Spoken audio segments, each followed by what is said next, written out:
નમસ્કાર દર્શક મિત્રો, @ગુજરાતમાં આપનું સ્વાગત છે।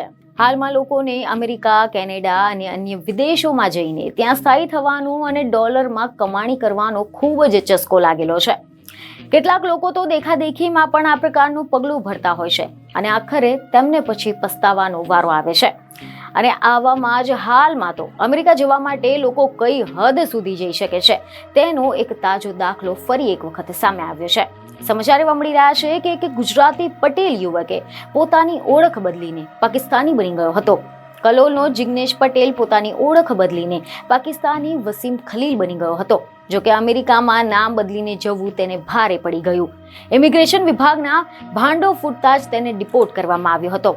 હવે આપણે આના વિશે જો ડિટેલમાં વાત કરીએ તો અહેવાલ એવા મળી રહ્યા છે કે અમેરિકાની લાયમાં ગુજરાતનો જિગ્નેશ પટેલ એ પાકિસ્તાની બની ગયો હતો, પરંતુ તેનો આ વેશ પલટો, આનો જે ખેલ છે તે વધુ સમય સુધી ચાલ્યો ન હતો। અમેરિકન અધિકારીઓ સામે તેની પોલ ખુલી ગઈ હતી અને તેને પરત ભારત મોકલી દેવામાં આવ્યો હતો। એક રિપોર્ટ એવો મળી રહ્યો છે કે જિગ્નેશ પટેલ પાસે પાકિસ્તાનનો પાસપોર્ટ હતો જેના પર વસીમ ખલીલ નામ હતું। જો કે અમેરિકન અધિકારીઓએ યુવકને પકડી પાડ્યો હતો અને સીધો જ ભારત ડિપોર્ટ કરાયો હતો। 12 ફેબ્રુઆરીની ફ્લાઇટથી જિગ્નેશ પટેલ દિલ્હી એરપોર્ટ પર પહોંચ્યો હતો, જ્યાં તેને ભારતીય પોલીસે પકડી લીધો હતો। સમાચાર એવા મળી રહ્યા છે કે પોલીસની પૂછપરછમાં તેને એવું કબૂલ કર્યું હતું કે તેને દુબઈમાં એક એજન્ટને પૈસા આપીને પોતાની ઓળખ બદલી હતી જેથી તે અમેરિકા જઈ શકે।